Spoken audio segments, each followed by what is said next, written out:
Okay, here we are again. Today, this particular video is on a somewhat controversial subject in regards to tiller.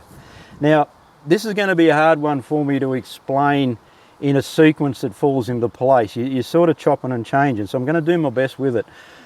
There's a few videos on YouTube about tiller. They tell you what it is, but they don't specifically tell you what the effects is on the bow when you're shooting it.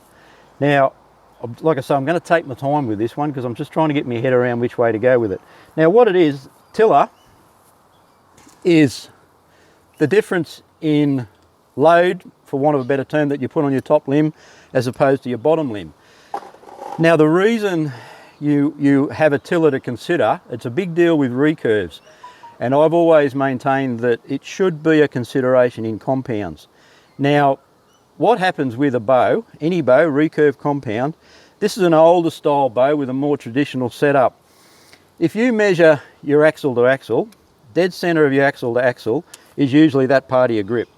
Now, because you're holding the bow in the physical center, you're actually drawing the arrow above center. So in turn, what happens, you actually have this type of effect on the bow. And this is where the tiller becomes an issue, because the idea is you take a little bit of load off your top limb so the top limb doesn't work as hard as the bottom limb. And you effectively move the center of the bow so that when you draw back, it actually comes back and releases evenly. Now, this is the part that people miss with the tiller. What the tiller is supposed to do, or the setting on your limbs is supposed to do, is it's okay to put your bow square, which I haven't got with me.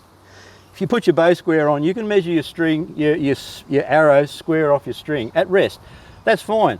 The trouble is, when you draw back and you release, you don't know whether your tiller's traveling low to rest or high down to rest. And this is what the tiller adjustment does. It's an adjustment whereby you can get your knocking point of your arrow at full draw to travel straight, to come to rest at square. That's basically what the tiller's about. Now, a lot of people with compounds sort of dismiss it. They set their bows up square, and look, I'll tell you up front, probably 80% of the time that works. There's not really any way you can measure the effectiveness of it only by purely shooting the bow and feel the reactions of it and feel it how it is. And the way you measure, like on a more conventional bow with a reflex style limb, it's only a matter of picking a common point there. You measure it like that, then you come down, same point there, and this one should be square. I found this bow shoots better square. I've had bows in the past that actually shoot better with a little bit of top limb wound off. It's something you've got to try on your particular bow. With the modern parallel limb bows, that's thrown a whole new dimension into this tiller idea. I'll talk to you about my OK in a moment and what I've done with that, and I've found it's most effective might be surprising. So that's basically what the tiller is, what the adjustment, and why you have to consider a tiller. Again, like I said, most compounds I've found over the years, 80–90% of them shoot better square. They shoot fine square.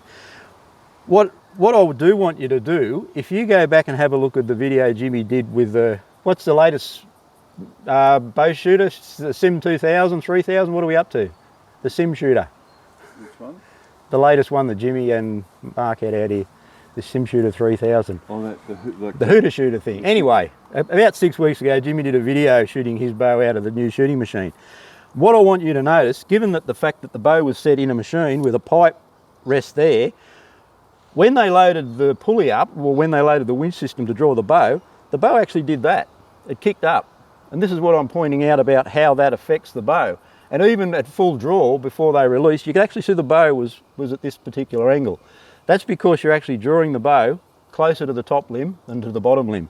So the natural reaction is that. And this is again where the tiller can be an issue, or square and it might be all right. Now, getting to my OK. What the manufacturers did in more modern times, because of this issue, if you measure my OK and a lot of the new modern bows, and the parallel limb bows in particular, the center is now where you knock the arrow. But the problem then is the handle is then still lower. So you still have this same effect. Regardless of whether the handle center or the arrow knock center, you still have this same effect. The only way you can eliminate that effect is by having the grip exactly in the middle, and it can't be done. You can't do that. So you're always going to have this issue.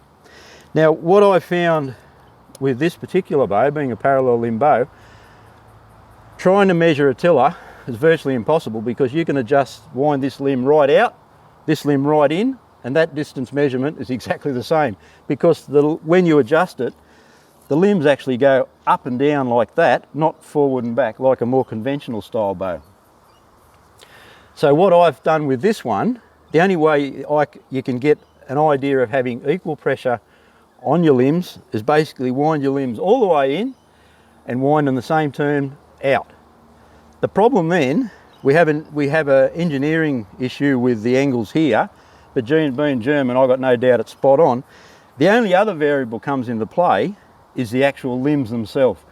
Now these limbs are all numbered, so they're obviously batched, as you would expect, but it still doesn't mean there could possibly be a little variation in the top limb to the bottom limb. And the only way you can measure that is by shooting the bow and seeing how it feels. What I found with my bow, with this bow, with a bit of tiller, that means a little bit less on the top limb, I was having arrows shooting high on me all the time. I had to sort of put my bow hand in that position and right forward like that, and that's no good, because you've got too many inconsistencies of how much you're doing it. I brought the bow back to square and it was much better, meaning that I had both limbs wound in the same position. But then over the years, with compounds, the amount of time I've been around, I've actually heard people putting a negative tiller on a bow, meaning taking off the bottom limb, which is always not accepted as being done, but if it works for them, it works for them. So I actually did this to this bow. I've got quarter of a turn off the bottom compared to the top. Now what I find, I can put full pressure on my bow hand, and when I release, I don't get the odd ones flicking up. It feels much nicer, I've got to say. But then I don't know whether that slight variation I've made here is accounting for variation in the reflex strengths of the limbs. I may have just equaled it by taking that that quarter turn off the bottom limbs. This is what I mean, you really have to shoot it and work out what feels good and what feels right for it. This bow now, I'm loving this bow, and it's so quiet now, it's just easy to shoot, it's beautiful. Just one more thing I did forget to mention with the more traditional bows, going back to what I explained, when you measure your limb to limb, halfway is exactly there at the handle. This is why back in the earlier days, like I'm talking 15, 20, 25 years ago, it was always a gimme with compounds that the guys used to set their rest as low as they could into the window. The idea of that was to get the arrow as close to the centre of the bow as what you can. It never got a dead centre, you never will, dead low, but it eliminated that more effort on the top limb, the top limb working harder. It didn't eliminate it, it lessened the effect of the top limb working harder than the bottom limb. Now I hope I've explained that in a way that makes sense. It's like a lot of stuff in archery, that everything's related, and it's very hard to dissect one particular subject matter or one particular part of a bow setting. All I can say is set your bow up square if you've got it square, shoot it and see how it feels, and make these changes. But just be aware too, when you do make these changes, just keep checking your knocking height each time, because on this style of bow, and the more reflex bows like Jimi and Greg's Hyot's, doesn't make a lot of difference. But I'll tell you now, when I made a knocking adjustment, a limb adjustment on my OK, because the limbs are dead parallel, it made a huge difference to me knock setting, because the limbs actually go that way instead of back and forwards that way. So just be aware of that. If you do decide to have a go at doing this, make sure after you've made the adjustment you want to try, just check your knock height, because that is a big deal with your arrow flight. And again, all you can do is just shoot it, see how it feels, see how it sounds. I just sort of started investigating it more so the fact that I was getting these arrows flicking high, and I felt it was in me, in my bow hand, and then I started trying with the tiller on this one, and like I say, now it's just beautiful. So I just thought I'd put that one out there for you. If you got any more ideas on anything you'd like me to comment on, or get, something in the tune-up or something like that, something we want to do a video on, put it in the comments and let us know. And don't forget to put the comments in there. It's always a thrill to get them. I enjoy getting the feedback, positive, negative. I'm happy for people to be not so much critical or have a different opinion. That's what this sport's all about. And I've said this before, you can have 5 top archers with 5 different ideas and they're all top archers. So there's not a lot of right or wrong things. There's things you agree with, things you don't agree with, but you've got to be open-minded and give it a shot. Anything else you want my opinion on, let me know and I'll get it out there for you.